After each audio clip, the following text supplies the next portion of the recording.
Hi, I'm Neil Sackmary. Hi, I'm State Trooper Sean Hagstrom with the Nevada State Police Highway Patrol Division, PEIO. Please stay tuned for the next episode of Trooper Talk. And together, we can make a difference. Here we are live at the 360 Vegas studios. The Major is here. And we have the new PIO Hagstrom. I can't thank you both for being here. I was telling you before we went on the air how much when he came the last time I got starstruck. And so I'm still starstruck a little bit, but maybe I have some more questions. You know what I'm saying? You got the head guy there. First of all, we appreciate you coming on, and I'll talk to him, and then I have a bunch of questions for you as well. Sure, sir. Yeah, Neil, as always, thanks for having us. Yeah. And when it comes to what you have felt over the past couple of weeks and all that type of stuff, the thing is that when it comes to you personally,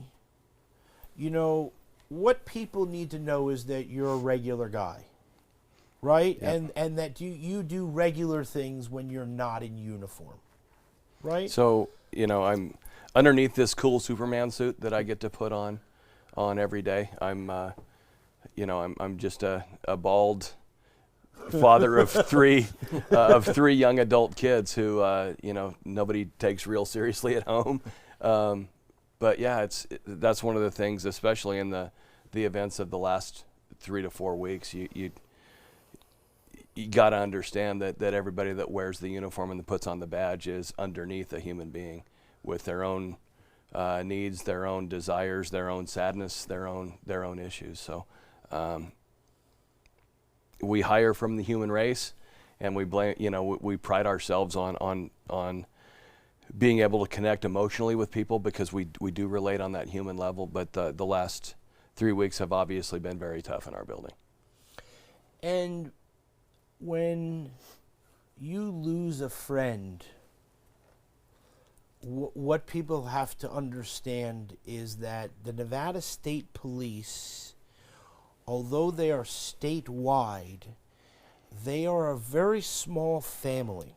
Mm-hmm. And so, when we had Miss Stevenson on, right, and she says, the lieutenant colonel, when it comes to your birthday, he always sends a text message on your birthday.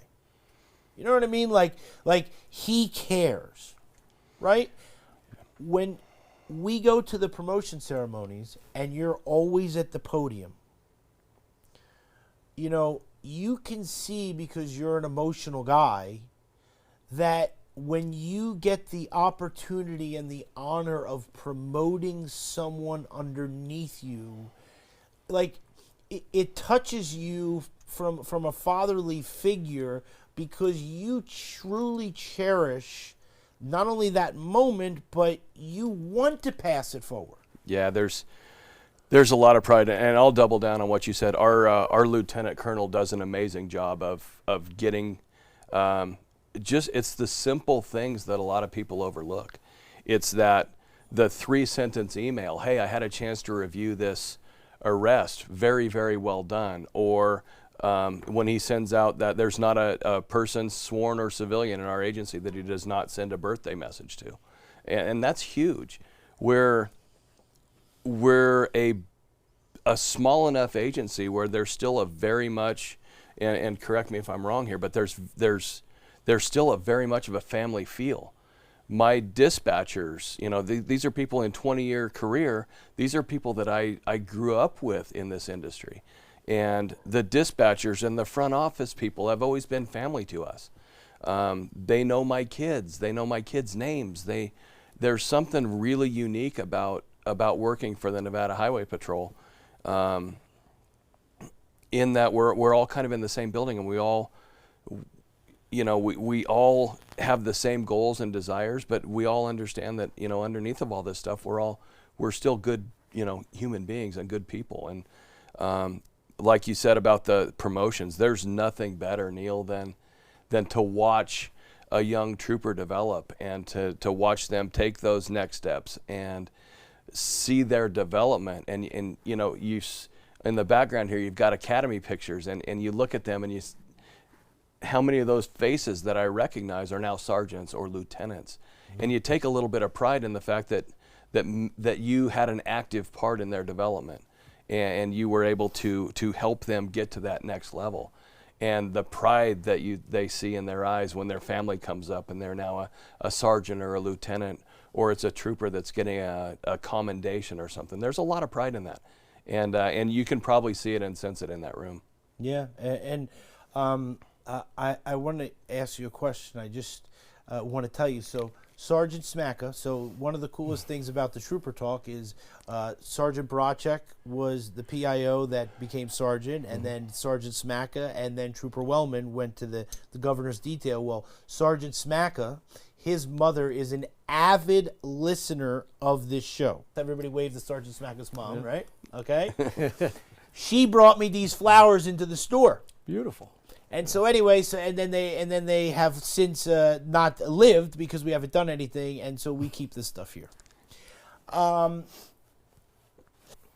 Without getting maybe too emotional, or maybe, I mean, you woke up that morning like a regular morning. On the day of the crash. On the day of this tragedy. Okay, I will tell you that there was nothing normal about it. It was 4 o'clock in the morning. I woke up to a phone call. I was actually on vacation, and getting ready to board a plane to go to a wedding in Mexico. And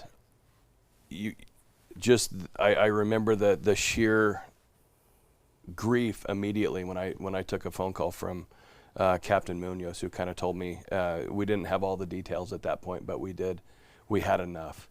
So I knew I didn't have my car because I was on vacation, so I jumped in my personal truck and just drove out there because I knew that's where I needed to be for me, and I knew that's where our folks needed me to be. So there was nothing normal about that, and it's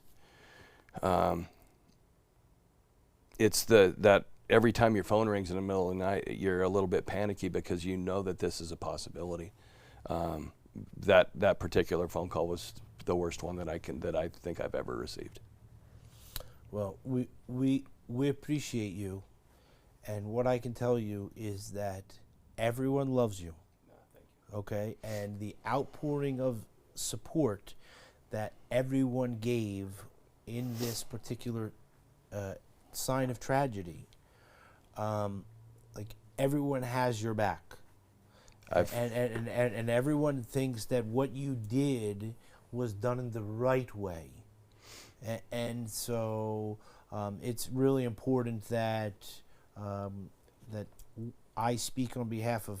Let me tell you, the Trooper Talk is really growing. You know, people have really been responding, but since this, it's been overwhelming. Good. And so I can tell you, as difficult as it must be to continue what you're doing, that we have to continue the mission, and we all support you. Much appreciated, and I would love to take a lot of the credit for it, but realistically, and you had mentioned earlier emotions. You know, I've in any 5-minute span, I could tell you I have anger, sadness, joy, but the one thing that I keep coming back to is kind of pride. I'm proud to work in this business. I'm proud to work in this business in this valley, and I'm proud to work for the agency that I work for. Most of the stuff, I shouldn't get credit for anything aside from being a human being and understanding what people were going through, but the support that we got from our headquarters, from the director's office right on down to the colonel, the lieutenant colonel, and everybody that we dealt with, we approached everything with our employees' well-being paramount. That was the first thing. What do we need to do? How do we make that happen? And we never lost sight of the fact that we immediately assigned liaisons to the family to take care of everything, and they're still with them, walking through all the paperwork and all the stuff that a young woman should never have to deal with. We've still got counselors and stuff coming into the office. We've still got people that are working their way back to the road through some of them were immediate, some of them were a little longer term. We're providing everything that we need to based on an individualized basis. And that was put in place by the colonel and the lieutenant colonel. And I'm proud to work for them. But I just wanted to, the outpouring of support, of caring, and of love that we have received from the Las Vegas community, from the state of Nevada, has been amazing. And I'm proud to be a part of it. But I just wanted to thank your listeners and your viewers for everything that they have provided to my agency in a time of need. It's been felt, it's been noticed, and we appreciate it. Yeah, well, always love for you. You know Yeah, what I'm thank saying? you. And thanks for always, helping us with the trooper talk. You know what I mean? When Johnny and I are running around and chasing around with the microphone and stuff like this, it's really fantastic. Anytime. And we love it. I'm still starstruck with you being here, but I feel a little bit better now. You know what I'm saying? And Neil, I'd like to say too, Yeah, that's tell me. why we're known as Vegas Strong, because our community and law enforcement coming together during a tragic event that has occurred in our valley. And like he said, the outpouring of the public is just amazing. We had one of our cruisers parked in front of the Southern Command office, and the flowers and the attention from the public that came from this was overwhelming. I mean, it really put joy back into some of the hearts of the troopers that we have. And I mean, a lot of them are still heartbroken from this. I mean, it is very tragic. And to see one of our Nevada's finest, which they are, they're family people, just like we were talking about before, and they love their community, and we all have families, and now they have a couple young kids that are not going to grow up with a dad anymore. And there's always consequences to everything. So, I mean, it's very heartbreaking for everybody in this event and this time. So, but the Valley does come through for us. I mean, that's why we got labeled Vegas Strong, is we've always seen the Valley come together with law enforcement during these times. Yeah, and you're very strong. Look, you're very muscular. You can tell. You can tell. You know what I'm saying? Right, Major? You know what I mean? Maybe back in the day. Right, yeah. Listen, you know what I mean? Maybe back in the day. So let's talk about you. All right. All right. Well, here. Sounds good. Okay. So you have a lot of stripes over there. Did a little bit of time. Right. Had a few days on the patrol. So. We're really excited that you're here. Thank you, sir. Okay. When it comes to what we need to accomplish, okay, we need to stop these people from driving impaired and from doing the speeding. I couldn't agree with you much more. And go ahead. No, I'm I was sorry. just going to say, and so we need to let people know that, when Sergeant Clifton was here and we talked about the parole and probation, people don't understand that if they are reckless driving or if they do DUI, that not only their life could be over, they could take someone's life, but what could happen is their home life could be destroyed because they could end up on parole and probation. They could end up behind bars. They end up for 12 hours in jail, right? Plus the fine. So we need to make people understand that there are dire consequences, that if you are driving impaired and doing these type of activities, they need to stop.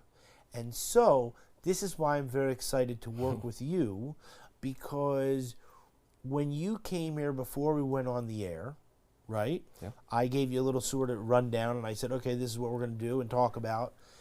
But it's very important because I believe that people believe that if you can feel through the camera, you can feel.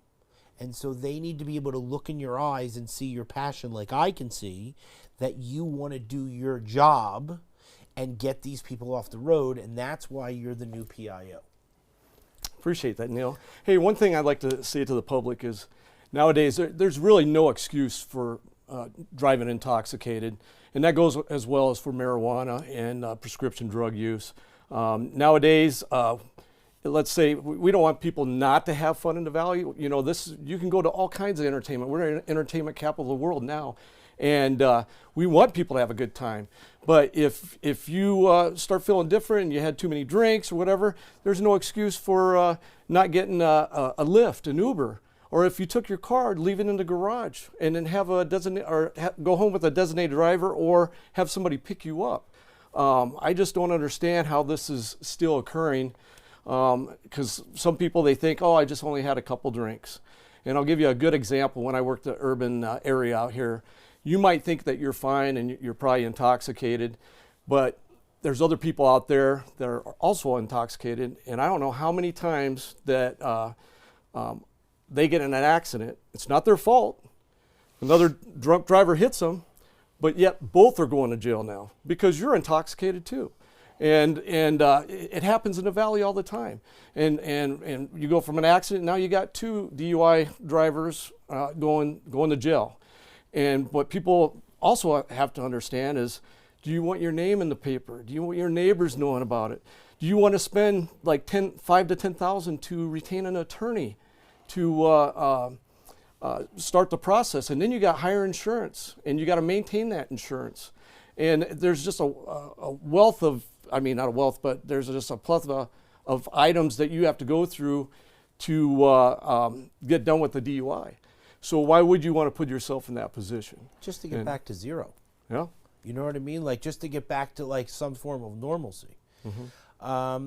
Let me ask you, so you knew because I knew, I only met the trooper Felix only from passing.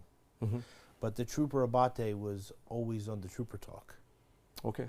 And so that's why, even though, and so it's very weird, like, even though I always see the sergeant, it's, you know what I mean? So when it comes to this, where were you that day? And talk to us about your day when you heard about this. Yeah, I was at home at the time, and when it came out, I saw it on the news, and I was heartbroken, just devastated to see not one, but 2 of our troopers at the same time lose their lives.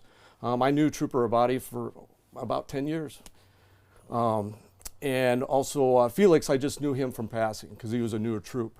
So I didn't know him on a first name basis or whatever. So I've met him before, but Trooper Abate, I've known for years. So yeah, I was very heartbroken to see that tragedy occur here in the Vegas Valley. And he's a seasoned troop too, knows what he's doing, and it just shows you what can happen in our line of duty. The lengths that we go to help provide assistance to motorist assist or anybody in the valley, because we're always here to protect and serve and develop that trust with our community.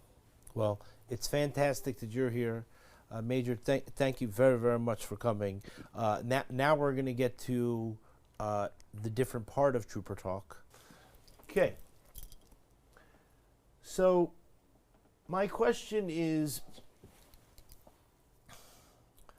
when it comes to not even the planning of this type, I don't even want to say event, but this type of tragic event, right? Like, you have to be so mentally focused, because you have to sort of take yourself from the emotional side and do what needs to be done, because you have the families, and you have everybody coming to you and saying, what road and what, I mean, like, when we had to plan for when we had to bury Lieutenant Lloyd, like, it was like, I can only imagine on your behalf. So how do you stay focused and do what you do when you're hurting so much? So that's one of the things that we talk about a lot, is that we were worried. We kept an eye on our command team and on everybody that works. We had like buddy systems where everybody, hey, if I'm getting snappy, or if you see me acting a way that I normally don't, let me know. But an event like this, obviously, the processions are huge. So Metro stepped up immediately. All of our community partners I had mentioned earlier, Metro, Henderson, North Las Vegas, Boulder City, School District Police, Nye County, everybody that's within this valley, they said, you worry about your people. We will handle your calls for service, which is huge, and I can't thank them enough. Las Vegas Metro Events staffed this entire motorcade with other jurisdictions so that our people, if they wanted to take part in this funeral procession, could jump in their car and they could pay tribute. They could go to the funeral services and sit and not have to worry about calls pending on the road. So again, thank you to our community partners. There's no way in the world that we can repay you, but it's one task after another, and that's the thing that we were probably most worried about, is because we were so focused on the monumental stuff that is still being done that we didn't really have a chance to unplug a little bit and to grieve and to work through that process, because we always had a goal to accomplish, or there was always a task to be done, and they're very important tasks. I will tell you that probably the last 3 weeks that I've worked are the most important 3 weeks that I've ever worked in my career, because I owe it to those families, and I owe it to their friends and stuff to do everything perfectly. So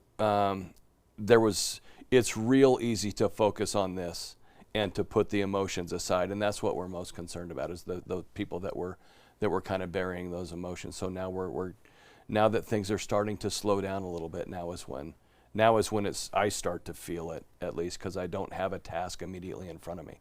When I've got that 5 or 10 minutes of just looking at emails, and a wave of sadness or a wave of something will hit me. But it's significantly easier in all of the chaotic stuff to stay focused on that.